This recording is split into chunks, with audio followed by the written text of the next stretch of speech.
Hey guys, what's up? Welcome to another video. In this video, we're going to be talking about the importance of trading psychology and also its impacts on our trading success. All right.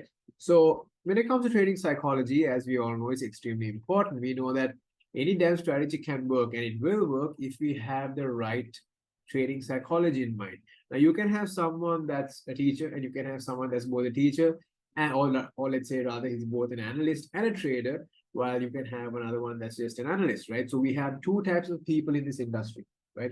An analyst only, a guy that likes to teach a lot, a guy that uh, has no fault, of course, right? He has no fault of his own, right? He likes to teach, he doesn't like to trade, while there's another guy who likes to trade and who likes to teach as well, right? So there is a key difference in trading psychology where the analyst does not have the required psychology to actually put forth in their trading because maybe he doesn't have the patience, maybe he's too greedy, right? The greed factor can actually be dealt with, but the patience factor cannot, right? Because we are so used to backtesting and seeing price for what it is that we want to see price print immediately in front of our eyes, but that's not how it works, right? Even I have issues. I'm going to be honest with you. When I have issues from time to time, like, when I lose my patience, I'm like, okay, my God, why can't this happen fast enough? Why can't this happen now? And that sometimes leads to trades that are taken that are not really good, right? High quality trades that I think are high quality trades, but they are in reality not high quality trades, right? So, in other words, if you guys are following Naruto or something, yeah, it's a genjutsu, right? You're in your own little fantasy world, but in reality, things are not as it seems. Okay. So trading psychology is really important for our success, for your success, right? If you don't have the patience, if you cannot handle that greed factor, it's going to be really, really hard. You're going to be at break even at most. Okay. So in this video, we will focus on two key aspects in trying to figure this thing out. So the first one is my optimal risk model. Now I'm not going to give you guys the entire thing because it's a premium topic, and we're also going to be talking about understanding our human decision making capability. Okay, so with that, let's move forward. Right. So with the optimal risk model, okay, the optimal risk model, it capitalizes on something known as asymmetric compounding. Okay, it capitalizes on asymmetric compounding.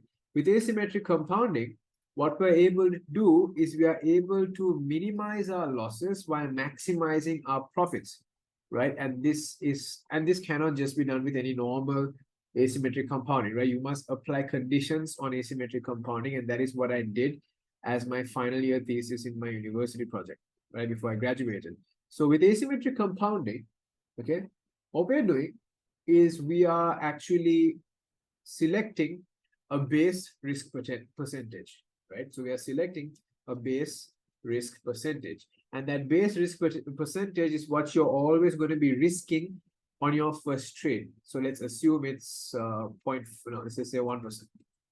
Okay, and now it is up to you as a trader to determine just at what percentage point in terms of profit are you willing to increase the risk that you're gonna put on per trade.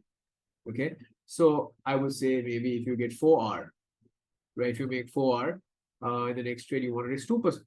You make another 4R, you're going to risk 3%, right? So whenever you are increasing your risk, you are increasing it by the magnitude of your base risk.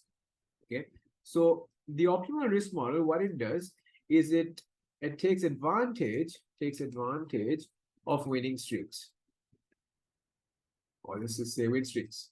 Okay, it takes advantage of win streaks, right?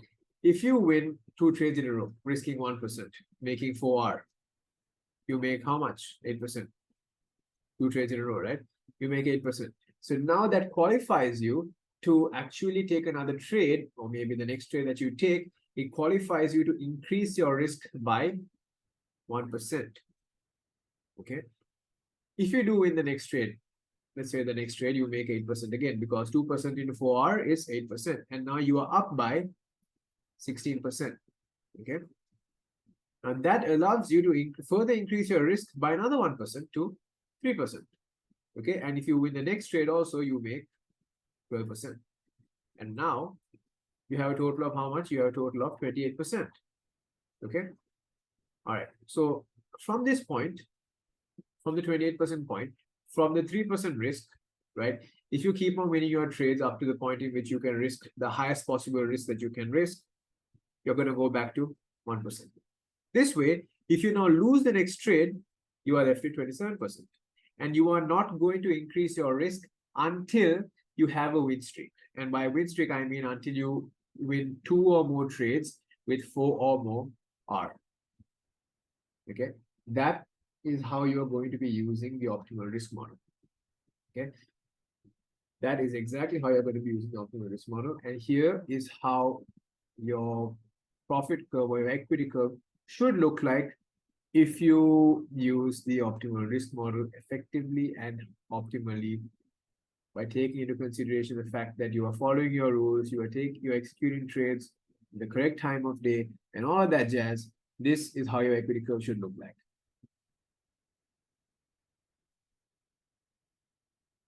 Right.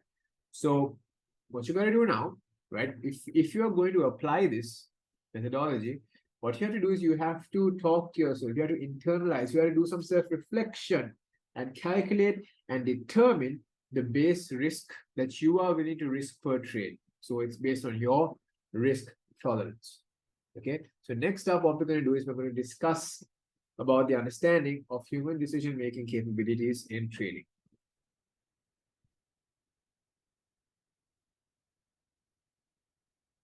All right. So in understanding human decision-making, right, in trading, of course, we have to understand the psychological factors that influence our decisions, right?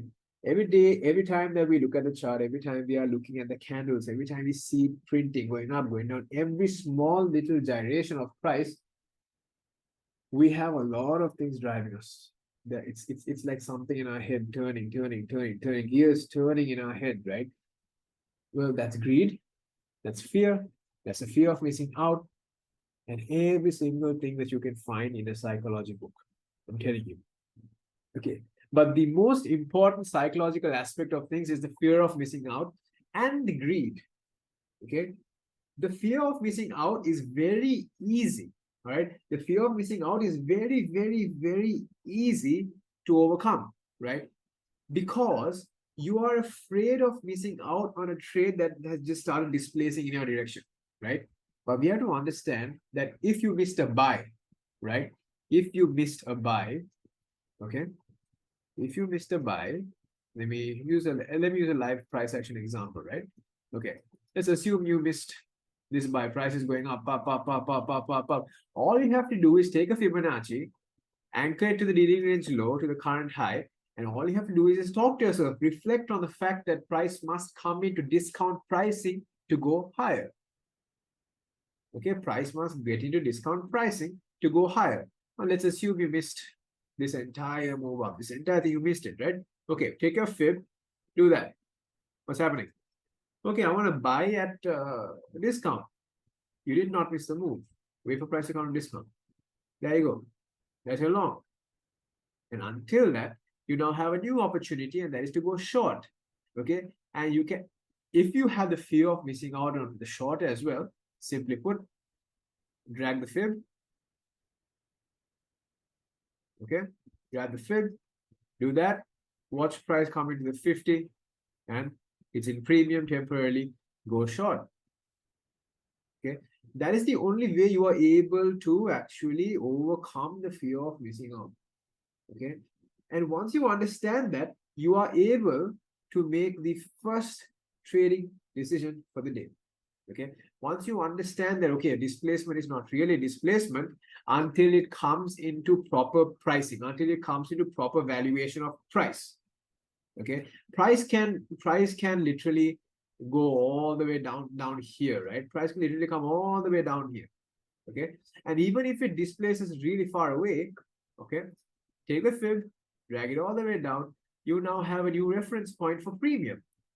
Right, so all you're going to do is you're going to look for a buy to get into premium, and then you're going to look for a sell to go back down. So either way, you are not missing out. You have a new opportunity here, and you can get in, or you can capitalize on the existing opportunity here. Okay, you are never missing out on a trade. Every single session has a trade for you. All these gyrations in price, all these up and down moves, there are opportunities. Okay, you can literally get in on all of them. Right, you can literally get in on all of them. Okay, so that once you realize that, once you internalize that fact, you are able to take the first trading decision for the day. Okay, humans can only make 2 trading decisions per day, meaning you can make only 2 non-emotional decisions per day, right? You're going to follow your rules to the exact T for these 2 trades. After you pass these 2 trades, after you are done taking these 2 trades, psychologically, you are, I would say psychologically, I'd say unconsciously, you are not bothered to go through that checklist unless you are really aware of what's going on. But majority of you are not going to be bothered to check that list, your checklist of a trade. You're not going to be bothered. Okay. So always understand that the fear of missing out will always lead to your first trade. So if you truly understand that price has to do certain things to move, you will never be afraid of missing out. Okay, you will never be afraid of missing out. Think of Warren Buffett. He buys discounted shares. He buys undervalued shares. He waits for undervalued shares. He's not missing out because he knows at one point, within a given time frame, within a given time horizon, the price of a stock will be undervalued. Okay, the price of a stock will be undervalued. So this is an extremely important tip for you guys to understand that we can only make 2 trading decisions per day, the highly efficient, highly optimal trading decisions per day. And the only way to get rid of the fear of missing out is to simply value your dealing range and value what price you're going to do based on the valuation. Okay, you're going to make all of this, you're going to take all this into consideration in your analysis. All right, guys. All right, so that's pretty much it. And I hope you guys got something from this video. It was quite a simple video, but it did have a lot of gems in it, right? So if you have to watch it over and over again, I suggest that you do it. Take a lot of notes, okay? This will for sure improve your discipline, and thank me later if it does indeed improve your performance. All right, so with that said, guys, I hope you guys like this video. Please like, comment, and subscribe. If you have any questions, you can send me a message. I'm always there for you guys. All right, so with that said, good luck and good trading. Bye-bye.